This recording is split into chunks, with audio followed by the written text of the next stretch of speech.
چوری کرنے والوں کو، لالچیوں کو، لالچ کرنے والوں کو، خون کرنے والوں کو، جو ہے عیب جوئی کرنے والوں کو، کیا ایسے لوگوں کو خدا زندگی دیتا ہے؟ کیسے لوگوں کو خدا زندگی دیتا ہے؟ کیسے وہ لوگ ہونے چاہیے جو زندگی پائیں گے؟ کیونکہ لکھا ہے کہ یسوع مسیح ایسی کلیسیا کو لینے کے لیے آ رہا ہے جو پاک ہو، جس کے جسم پر جھری نہ ہو، داغ نہ ہو، گناہ کے داغ جن زندگیوں میں نہیں ہیں، ان زندگیوں کو یسوع لینے کے لیے آ رہا ہے۔ کن کو آ رہا ہے؟ جن کی زندگی میں داغ نہیں ہے۔ شاباش ہو گیا بھائی۔ آپ دیکھیں کیا خدا پھر زندگی کیسے لوگوں کو دیتا ہے؟ خونیوں کو دیتا ہے، زناکاروں کو دیتا ہے، حرام کاروں کو دیتا ہے، یا بدعتی لوگوں کو دیتا ہے؟ کیسے لوگوں کو خدا زندگی دیتا ہے؟ جو خدا کے کلام کو سنتے کوئی اور جی، کیسے لوگوں کو خدا زندگی دیتا ہے؟ وہ کیسے لوگ ہونے چاہیے؟ پاک لوگ ہونے چاہیے، پاک لوگ۔ یسوع مسیح کہتا ہے پاک بنو، میں پاک ہوں تم بھی پاک بنو۔ کوشش کر کے دیکھیں کیسے لوگوں کو خدا زندگی دیتا ہے۔ میں آپ کو بتانا چاہتا ہوں جو صادق ہوتے ہیں، صادق کا مطلب کیا ہے؟ جو سچے لوگ ہوتے ہیں، ایسے لوگوں کو خدا کیا کرنا چاہتا ہے؟ زندگی دینا چاہتا ہے۔ ایسے لوگوں کو جو سچے ہیں، جو صادق ہیں، کیونکہ کلام مقدس میں لکھا ہے، بڑی قابل غور خدا کے کلام اقدس میں آیت ہے، ہم دیکھیں گے خدا کے کلام اقدس میں لکھا ہے، زبور 34 آپ پڑھ لیں، دیکھیں یہاں پر لکھا ہے خداوند کی آنکھیں صادقوں پر ہیں۔ خداوند کی آنکھیں صادق جھوٹوں پر ہیں یا سچوں پر ہیں؟ جو سچے لوگ ہیں، خدا کی آنکھیں کن پر ہیں؟ صادقوں پر ہیں۔ جو سچے لوگ ہیں، نہ صرف اس کی آنکھیں ہیں بلکہ یہ بھی لکھا قابل غور بات ہے، آپ اس پر غور کریں خدا کے کلام اقدس میں۔ اگر ہم زبور پہلا اس کی 36 آیت دیکھیں، بڑی قابل غور آیت ہے، کیونکہ خدا صادقوں کی راہ جانتا ہے۔ خداوند صادقوں کی راہ جانتا ہے۔ خدا ہمیشہ زندگی دینا چاہتا ہے، خدا زندگی دینا چاہتا ہے ایسے لوگوں کو جو خدا کے حکموں پر چلتے ہیں۔ اسی لیے یسوع مسیح فرماتا ہے، بیان کرتا ہے کہ جو میرے حکموں پر چلتا ہے وہ مجھ میں قائم رہتا ہے اور میں اس میں قائم رہتا ہوں۔ کن میں؟ جو میرے حکموں پر چلتا ہے، جو میرے حکموں پر قائم رہتا ہے، جو سچائی کے ساتھ زندگی کو بسر کرتا ہے، جس کی زندگی میں حقیقت ہے، جس کی زندگی میں سچائی ہے، ایسے لوگوں کو خدا زندگی دینا چاہتا ہے۔ مسیح میں میرے عزیزو، خون ریزیاں، زناکاریاں، بت پرستیاں، جادوگریاں، یہ تمام باتیں آپ دیکھ لیں، لالچ کرنا، ایسے لوگ ہرگز زندگی نہیں پائیں گے، کیونکہ میرا ناصری میں پہلے بتا چکا ہوں وہ برگزیدہ کلیسیا کو لینے کے لیے آ رہا ہے۔ وہ ان کو زندگی دینے کے لیے آ رہا ہے جن کی زندگی خالص ہے، جن کی زندگی میں سچائی ہے۔ ہم کیا کریں؟ ہم اپنی زندگی میں سچائی کو پیدا کریں۔ مسیح میرے عزیزو، اگر ہم اپنی زندگی میں سچائی کو پیدا کریں گے تو خدا ہمیں لمبی زندگی، ہماری زندگی کو دراز کرے گا۔ ہمیں کس بات کی ضرورت ہے؟ ہمیں ضرورت ہے خدا کے ساتھ منسلک رہنے کی۔ کیا کرنے کی؟ منسلک کے یعنی کہ جڑے رہنے کی۔ جو ڈالی مجھ میں قائم رہتی ہے وہ کیا کرتی ہے؟ وہ پھل لاتی ہے، اور پھل لانے کے لیے تھمتی نہیں ہے بلکہ وہ پھل لاتی رہتی ہے، وہ پھل لاتی رہتی ہے۔ کون سی ڈالی؟ جو ڈالی درخت کے ساتھ کیا ہوتا ہے؟ منسلک رہتا ہے۔ اگر ہم یسوع مسیح کے ساتھ منسلک رہیں گے، اگر ہم یسوع مسیح کے ساتھ جڑے رہیں گے، یقیناً خدا ہمیں زندگی دے گا۔ مسیح میں میرے خدا نہیں چاہتا کہ گناہ کی حالت میں مر جائے۔ خدا ہرگز نہیں چاہتا کوئی شخص، کوئی بیٹی یا کوئی بیٹا، کوئی بیٹی یا کوئی بیٹا گناہ میں مر جائے۔ ہو سکتا کوئی بیٹی چاہتی ہو یا کوئی بیٹا چاہتا ہو جو گناہ کرتے ہیں، کیونکہ لکھا گناہ کی مزدوری کیا ہے؟ گناہ کی مزدوری موت ہے۔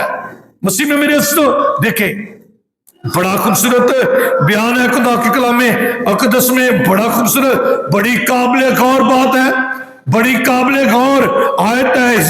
حزقیل کی کتاب 18واں باب 23ویں آیت میں لکھا ہے، کیا میری خوشی شریر کی موت میں ہے؟ کیا میری خوشی، کون کہہ رہا ہے؟ خدا کہہ رہا ہے۔ وہ کیا کہہ رہا ہے؟ کیا میری خوشی شریر کی موت میں ہے؟ خدا کہتے ہیں کیا میری خوشی شریر کی، یہ کیا خدا کہہ رہا ہے؟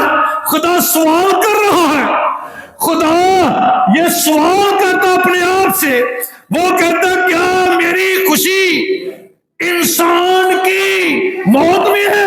کیا میری خوشی شریر کی موت میں ہے؟ ہرگز نہیں، وہ کہتا ہرگز نہیں۔ آپ پڑھ لیں حزقیل کی کتاب، بڑا خوبصورت بیان کرتا ہے، وہ کہتا ہے میری خوشی شریر کی موت میں نہیں، بلکہ میں چاہتا ہوں توبہ کرے اور کیا کرے؟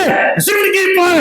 اس لیے پولس رسول، آپ دیکھ لیں رسولوں کے مال میں خدا کا بندہ مقدس لوکا لکھتا ہے، وہ کہتا ہے آپ تیسری آیت 19ویں، تیسرا باب 19ویں آیت میں رسولوں کے مال وہاں پر لکھا ہے، توبہ کرو رجوع لاؤ۔ کیا کرو؟ توبہ کرو اور کیا کرو؟ رجوع لاؤ، تاکہ تمہارے گناہ مٹائے جائیں اور خدا کی طرف سے تم پر تازگی کے دن آئے۔ خدا میں موت کے دن نہیں دینا چاہتا، تازگی خدا تو چاہتا ہم توبہ کریں، ہم اپنی زندگی کو تبدیل کر کے خدا کی طرف آ جائیں۔ آج کی انجیل مقدس بڑی خوبصورت انجیل مقدس ہے۔ آج کی انجیل مقدس میں 2 معجزے ہوتے ہیں۔ پتہ کون سا معجزہ؟ ایک معجزہ ہے، ایک عورت 12 برس کی روگن ہے، 12 برس سے اس کو خون جاری ہے۔ یہ 12 برس کے سے جو حکیموں کو، طبیبوں کو بڑے بڑے علاج کروا کے اپنا سارا مال متا ختم کر چکی ہے، اور اس کو کتنی دیر سے یہ بیماری ہے؟ 12 سال سے۔ اور ایک بیٹی مر جاتی ہے۔ یہ بیٹی جو یائر کی بیٹی ہے، یہ کتنے سال کی ہے؟ یہ 12 سال کی ہے۔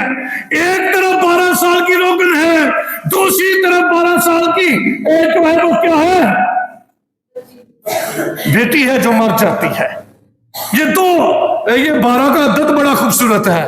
12 قبیلے، 12 رسول، 12 تاج، اس کے سر پر 12 ستاروں کا تاج تھا۔ آپ نے 12 کا عدد بڑا خوبصورت ہے۔ یہاں پر آپ دیکھیں ایک ایسی عورت ہے جو 12 برس سے بیمار ہے، جو بالکل ہمت ہار چکی ہے، جس کو اب اس بات کو نہیں جانتی، یہ بالکل نا امید ہو چکی ہے، لیکن پتہ نہیں اس کا ایمان کیسے مضبوط ہو گیا۔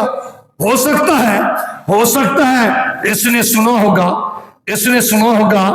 کہ یہاں سے وہ گزرنے والا ہے جو کوڑیوں کو کیا کرتا ہے، لنگڑوں کو کیا کرتا ہے، اندھوں کو کیا کرتا ہے، اور یہاں سے وہ گزرنے والا ہے جس نے 4 دن کے مردہ لازر کو زندہ کر دیا ہے۔ یہاں سے اس کا گزر ہونے والا ہے جس نے کیا کر دیا ہے، بیوہ نائن کی بیوہ کے بیٹے کو زندہ کر دیا ہے۔ یہاں سے اس شخص کا گزر ہونے والا ہے جس نے کوڑی عورت کو ہاتھ رکھ کر کیا کیا ہے، کبڑی عورت کو شفا دے دی ہے۔ یہاں سے اس کا گزر ہے جس نے بزاتا کے لنگڑے جو 38 برس سے لنگڑا تھا، جس نے اس کو شفا دے دی ہے، یہاں سے وہ گزرنے والا ہے۔ اور اس نے دل میں پتہ کیا ٹھانا؟ اس نے دل میں یہ نہیں ٹھانا میں اس سے بات کروں گی، میں اس سے بات کروں گی. اس نے دل میں یہ نہیں ٹھانا میں اس کے پاؤں پڑ جاؤں گی. اس نے دل میں یہ نہیں ٹھانا کہ میں اس کے گلے لگوں گی. اس نے دل میں یہ نہیں ٹھانا. اس نے دل میں ایک ہی بات ٹھان لی. وہ کیا ہے کہ اگر میں اس کو چھو لوں گی تو کیا کروں گی؟ شفا پا جاؤں گی. صرف اس کے کپڑوں کو چھو لوں گی.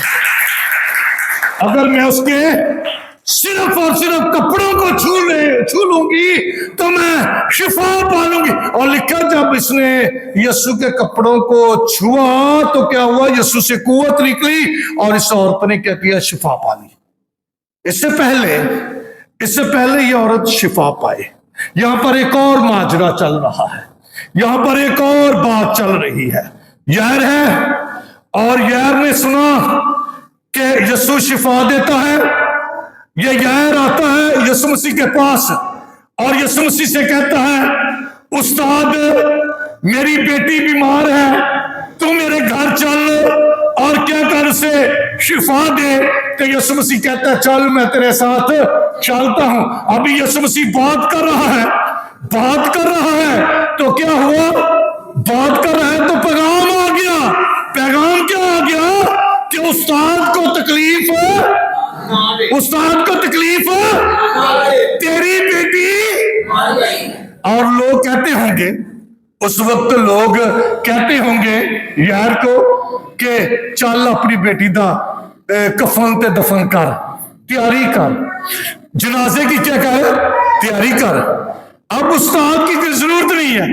اب آپ دیکھیں یسوع مسیح درمیان میں کھڑا ہے, یار سامنے کھڑا ہے اور یار کے آس پاس لوگ کھڑے ہیں. آپ دیکھیں یار دنیا داری کی پرواہ نہیں کرتا, یار دنیا داری کو نہیں دیکھتا. ہم کیا کرتے ہیں؟ ہم اکثر دنیا داری کی طرف لگ جاتے ہیں. چلو جی اتنے بابا ہے گیا, اتنے چلو بڑی شفا دیتا ہے. اور تو جی دم کرا لو تو تاگا کرا لو, وہاں سے بڑی شفا ہوتی ہے. ہم دنیا داری کو دیکھنا شروع کر دیتے ہیں. لیکن دیکھیں یار کو لوگ جو ہیں وہ کہتے ہوں گے چل, لیکن یار اس بات کو ماننے کے لیے تیار ہی نہیں ہے کہ میری بیٹی مر گئی ہے. وہ تو بیمار چھوڑ کے آیا ہے. وہ صرف سامنے جو ہے صرف ایک بات کو دیکھ رہا ہے کہ میرے سامنے زندگی کھڑی ہے, میرے سامنے یسوع کھڑا ہے جو زندگی کا منبع ہے, جو میری بیٹی کو زندگی دے سکتا ہے. میرے سامنے اگر کوئی کھڑا ہے تو اس کا نام یسوع ہے اور یسوع میری بیٹی کو شفا دے دے گا. اور یسوع مسیح یار سے کیا کہتے ہیں؟ یار تو ان لوگوں کو طرف دھیان نہ دے, تو ان لوگوں کی طرف دھیان نہ دے. تیری بیٹی مری مری نہیں بلکہ تیری بیٹی تو سوتی ہے. اور یار یسوع مسیح کی بات پر اور ساتھ ہی یسوع مسیح کہتا ہے یار ایمان رکھ, اعتقاد رکھ, تیری بیٹی مری نہیں سوتی ہے. اور یسوع مسیح اس کمرے میں جاتا ہے اور یسوع مسیح کیا کرتا ہے؟ پتہ کیا کرتا ہے؟ یہ ایک لڑکی جو مری پڑی ہے, جس کی جان نکل چکی ہے, یسوع مسیح سے مخاطب ہوتا ہے, کہتا ہے تالیتا قومی, جس کا ترجمہ ہے یسوع مسیح اپنی زبان آرامی میں بولتا ہے تالیتا قومی, جس کا ترجمہ ہے اے لڑکی. اور وہ مری پڑی لڑکی جو ہے اس کا ہاتھ پکڑتا ہے اور کہتا ہے اٹھ. اور جو مردہ لڑکی تھی جب یسوع نے ہاتھ پکڑا تو وہ کیا ہوا؟ اٹھ بیٹھے. کیا ہوا؟ اٹھ بیٹھے. اب یہاں پر ایک اور بات ہے, غور سے سنیے بھائی بات سنیں. خدا کے کلام کو دیکھیں, بڑا خوبصورت بات ہے. آپ دیکھیں 12 سال کی روغن نے کیا کیا؟ پلہ چھوا. کس کا پلہ؟ تو کیا ہوا؟ اور آپ دیکھیں یار کی بیٹی کو یسوع نے چھوا تو کیا ہوا؟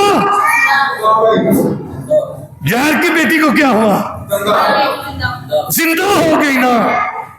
آپ دیکھیں 12 سال کی روغن نے کیا کیا؟ یسوع کو اس کے کپڑوں کو چھوا, شفا پائی. اب یسوع نے یار کی بیٹی کو چھوا تو کیا ہوا؟